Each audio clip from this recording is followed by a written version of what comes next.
Hello there, and welcome to this video on rebuilding a pair of early Daystate Huntsman rifles.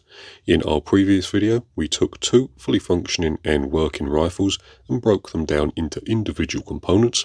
In this video, we're going to be taking those individual components and rebuilding them into two working rifles. The rifles that we're going to be working on today are the Huntsman HH as well as the Huntsman MK2. With that said, we're going to be starting off with the fill and the firing valves for both of the rifles, and as you can see here, I've got two sets of components laid out. Generally speaking, the Huntsman HH will be on the top and the Huntsman MK2 will be on the bottom. With that said, we're going to be starting off with the Huntsman HH firing valve, and the first thing I'm going to do is take the valve, then install the firing pin, so this piece here. Get that put into the middle there, making sure it drops through the hole. We can then top that off with the spring. Before the spring goes in, I am just going to be adding a small amount of synthetic grease to the spring itself, just so it doesn't oxidize when it's in use. We can drop the spring on top of the valve, then we can get that topped off with our valve cap, then get that secured using our securing pin. To install this, we need to depress the cap, put our spring through the end, and making sure it goes through both holes. When it's in place, it should secure the cap nicely. So there we have it. The other thing I've gone ahead and done off camera is just add a small amount of silicone grease to this O-ring here. So for now, this component is complete. Up next, we can rebuild the fill valve, and to start off with, we're going to be taking the one-way valve in the end, this PTFE piece, and drop that carefully into the hole, making sure the shaft of the PTFE piece goes through the hole in the end cap. Can be a little tricky to just get lined up, so I'm going to be using a pair of tweezers, and then we can install the cap along with the spring. Again, to the spring, I'm just going to be adding a small amount of synthetic grease to stop it from oxidizing. With that done, we can drop that over and then get that secured using our pin. Once that's in place, we can add the barrel bands to the front. And all we need to do here is line this large hole up with the front, then get that dropped over. Then we can install the small securing screw. Getting that tightened up with a 3/32 Allen key. The last thing you would normally do is add your Foster fitting to the end. However, as this is a display rifle, this is the fitting that I'm going to be installing on this rifle. So we'll get that done up by hand. Then we can take an adjustable spanner and just get it tightened into place. The fill valve for the MK2 is constructed in pretty much the identical way. So to start off with, we'll take our PTFE piece, get that dropped into the housing. We can then take our cap and spring, add a small amount of synthetic grease to the spring, top that over the top of the cap, push that into position, then secure it using the pin. And there we have it, there's the one-way valve secured. The next thing we can do is rebuild the firing valve. To start off with, we'll take the main body of the valve, we can add our small valve stem seal to the body, push that in place, and then get that secured using our little capping screw. Getting that done up nice and tightly with a flat-bladed screwdriver. With that done, we can flip the piece over and install our firing valve, this piece here, dropping that into the hole. We can then cap that off with our little valve return spring spacer. Our valve return spring, which again I'm just going to be adding a small amount of synthetic grease to the outside of. Dropping that into position, then capping it off with this part here. As we do this up, we do want to make sure this O-ring here doesn't get pinched between the two components. And for now, I'm actually just going to roll it off the edge. We did take the measurement across the two ends, and on this particular rifle it was around 63.15 millimeters, so we're just going to reset the length to that. So that's pretty much it there. I'm quite happy. We can roll the O-ring back, And there we have the firing and fill valve complete for both rifles. The next thing we're going to be doing is reassembling these cylinders. So to start off with, we'll tackle the HH first, and to begin with, I'm just going to be adding a small amount of synthetic grease to the threads on the inside of the cylinder. This should just keep things nice and lubricated and should make things a little easier to disassemble in the future if we need to get the components apart. To this end, which I marked with the blue electrical tape, I'm going to be adding the firing valve, getting that screwed in by hand at first,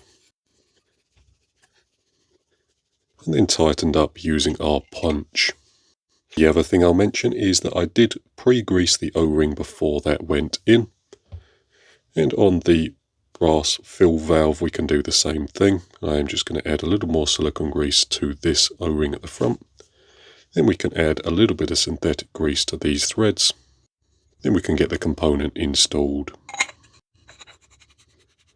When you do that up, just take a look down the cylinder and make sure the transfer port is aligned with the top of the barrel band, just so everything is nice and aligned. Once we've established that, we can remove the tape from the end here, and then start work on the Mark II.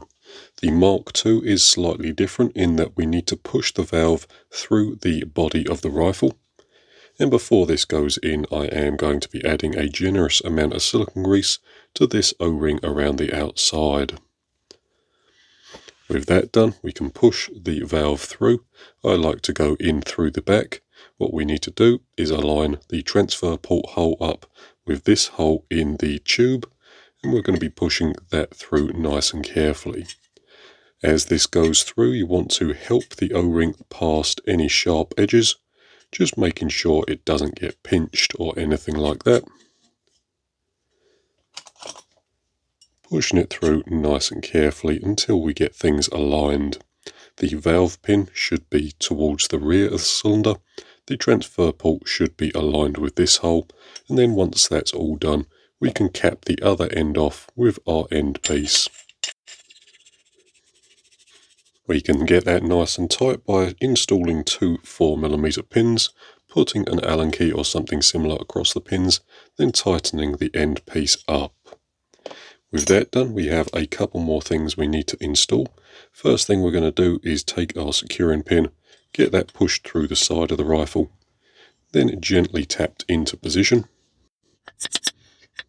just so it's sticking out an even amount from each side of the rifle. With that in place, we can take our two securing screws and get those installed, one on either side, and that's done by using a 3/32 Allen key. With that done, we can take this stud here and install that into this hole in the base of the rifle, getting that tightened with just a nice flat-bladed screwdriver. Once we're happy, we can take our stock bolt fixing and get that screwed on over the top. I'm going to be getting that done up nice and tightly with a adjustable spanner. Next up, we're going to be reinstalling the trigger, hammer, hammer spring, as well as the safety assembly into the back of the rifle. The rifle that we're working on at the moment is the Mark II, as this is the rifle we took apart in the previous video. However, the reassembly process for both rifles is pretty much identical. To begin with, we're going to be taking our hammer, sliding that in our tube, pushing that to the end. Then we're going to be taking our safety cap and pushing that into the rear of the rifle. As we do that, just make sure these two holes here are aligned with the top and the two grub screw dimples are aligned with the sides of the rifle. Once we've done that, we can push the cap into the rear of the rifle and hold that in position as we install the two grub screws, one on either side. And that's just these two grub screws here, nice and small. We can tighten those up using a 1/16 Allen key.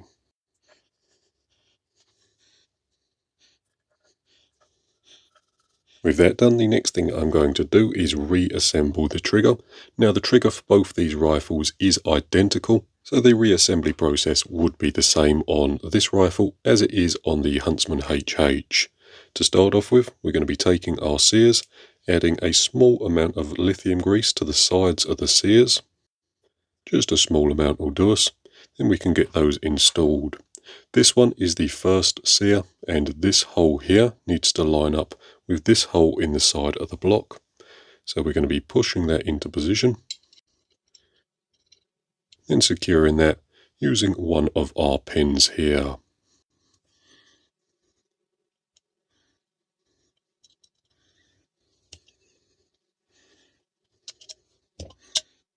The next sear is this one here, and again just a small amount of lithium grease to the sides of the sear.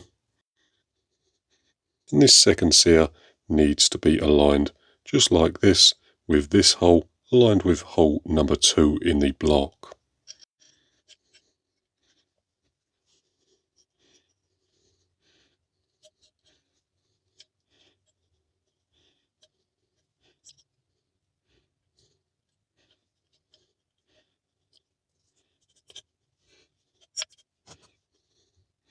The last piece of the puzzle is the trigger.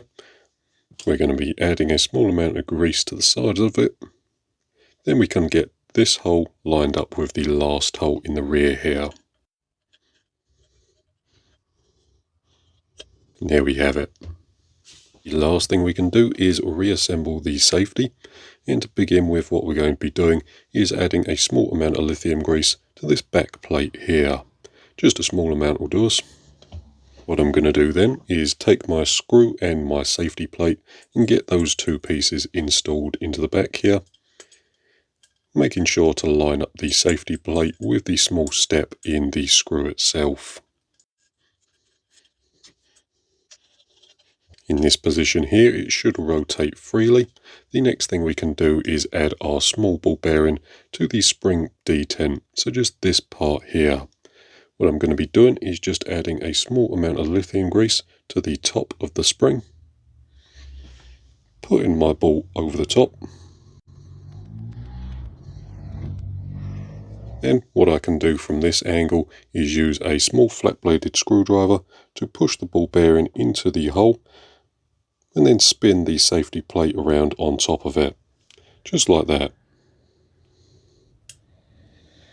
With that done, that's the Mark II cylinder fully reassembled.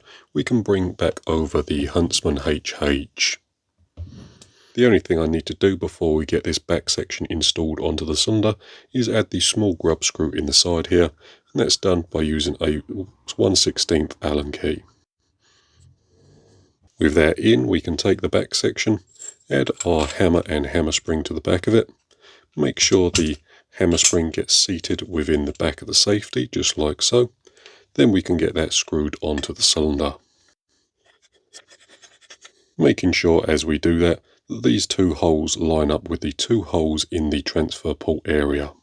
Up next, we can get things finished off by installing the breech block onto the main action of the rifle. And to start off with, we're going to be attaching the breech block onto the top of the action. To start off with, I'm going to be adding this small O-ring here, putting a little bit of silicone grease on it, then installing it into this hole here.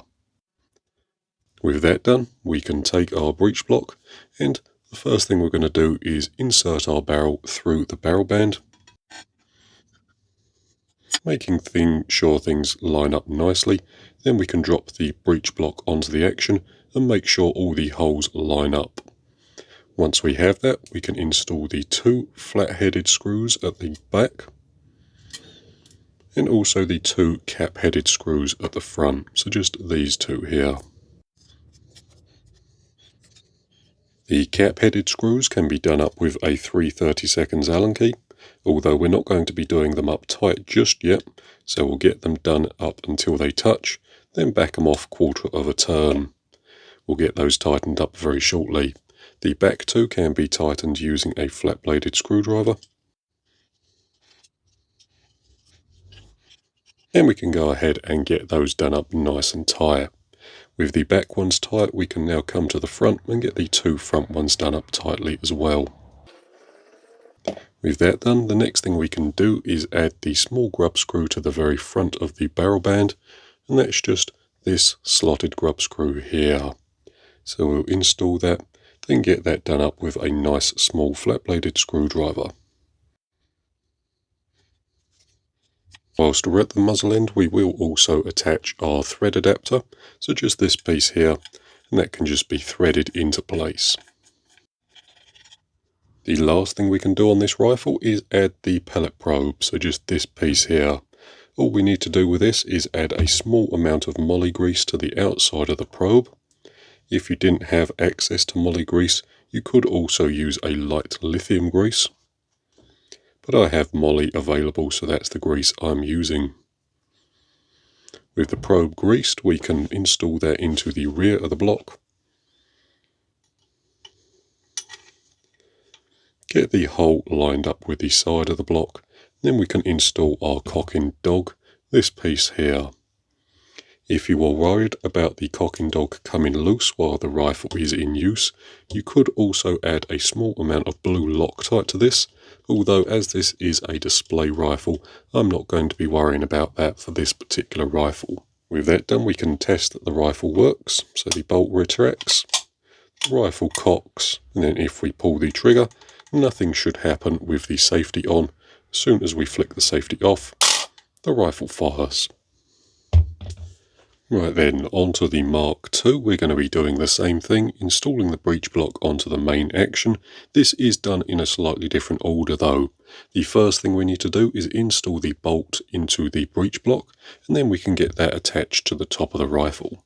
To begin with, we'll take our bolt and add a small amount of moly grease to the outside of the bolt. Again, you could use lithium grease if you did not have access to moly grease, but moly grease is what I'm using here. Once we've got that established, we can install the bolt into the back of the rifle. As we do that, we are going to line up this dimple in the bolt probe with this hole in the side of the block. Once we've done that, we can come back with this small series of components. So we have a small ball bearing, a small spring, and then a cap-in grub screw. What we're going to do is add the grub screw, or the ball bearing first I should say. We can cap that over with this spring here.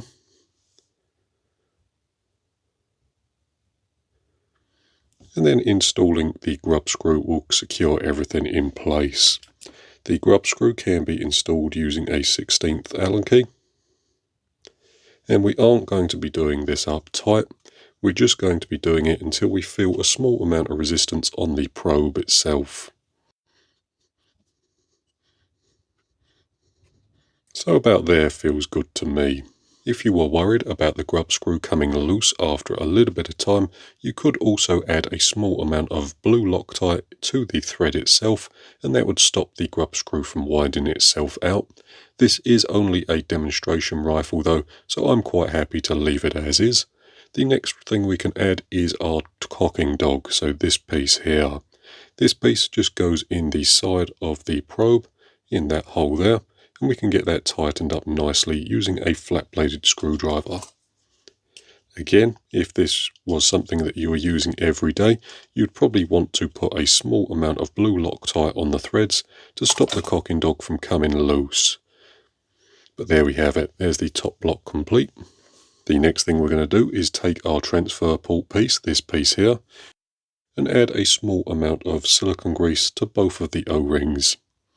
Being nice and careful as we do so, we can then get that piece installed into that hole there, making sure the O-ring gets seated correctly.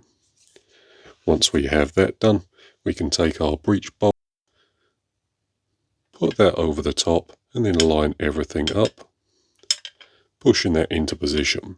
So the 4 holes should line up through the top here, and then we can get that secured using the 4 securing screws.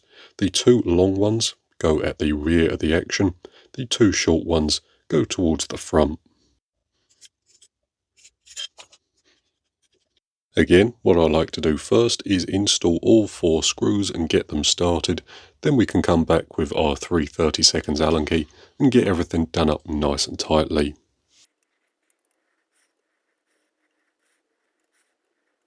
The final thing we can do is add the barrel band support to the front, and that's just this piece here.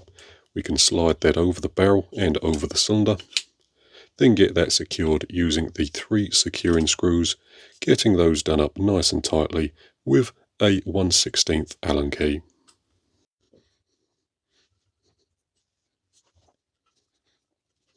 With that all done, we can make sure that the rifle cocks as it should, and then fires as it should, with the rifle off safe.